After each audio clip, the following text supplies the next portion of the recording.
Hi all, let's do another in a 5-minute nutshell game. This is a beautifully elegant game. Let's have a look. Ossip Bernstein was playing against Capablanca in Moscow 1914. We have d4, we have a Queen's Gambit declined, and in particular we enter into the Tartakovsky variation b6, which logically tries to do something about this bishop. White takes on d5 and plays queen a4. So looking at these light squares, he wants to exchange off black's light square bishop. So bishop b7, bishop a6. So actually white's playing very, very well at the moment. c5, bishop takes f6, which kind of tries to weaken d5 a bit, giving up that bishop. And now d takes, so there's potential frontal pressure on d5. These are hanging pawns, but it's not all gloom for black. There's that b file. Potentially this is a target. And in fact, after queen b6, already the pressure's felt on the b file. White doesn't want to sort of help black's pawn structure like that and give the a file. So the queen retreats. And now c4, and that's usually the goal for white against hanging pawns, to fix these pawns. Looks as though the d4 square has been given up. But look at the potential pressure on the b2 pawn. This compensates here. Rook fd1, rook fd8, knight d4. It seems a nice blockade. Now bishop b4, this aims, it seems, to relieve the pressure on d5 and keep the pressure on the b file. b3,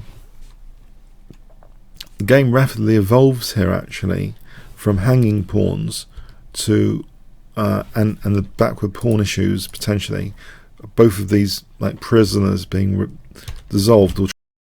So very rapid change in pawn structure. And now again another committal change. Bishop takes c3, giving up the dark square bishop to try and unlock the potential of this pawn here. And in fact it's moved ahead to c3 now. Rook c5, and it's here that there's a little bit of dancing with the knight. Knight b3, knight d4, and white perhaps should just play knight b3 here, but he sees that there's a potential forking possibility with knight b5. Is this a poisoned pawn? After knight takes c3, what could possibly be wrong with white's position? Capablanca actually took on c3, rook takes c3, and it seems everything's...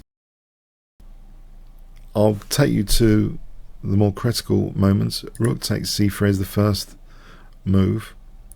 So rook takes c3. Is it the check or something else? If I give you 5 seconds starting from now, what would you play in this position?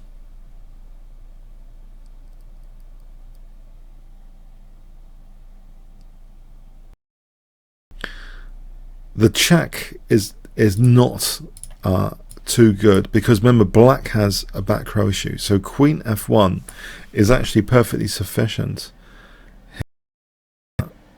If rook d1 then it's black that gets back row mated, so it's not the check. Queen f1 is sufficient, but instead black played queen b2. Yeah, this is a sensitive square which is guarded only by the queen, so trying to lure the queen away, and the game ended here. Let's have a look. If takes, then this is mating. If queen e1 protecting the rook, then can you see what black can play? If I give you 5 seconds. Okay, queen takes c3. Yeah, this is luring the queen away, drag and drop tactics. Yeah, there's actually nothing white can do. If rook d3, then check, takes, and we take the rook. If then check, and then we just take the rook. Okay, so a beautifully elegant game from Capablanca. I hope you enjoyed this review of this game. It has been covered from another perspective before, but I just think it's so elegant.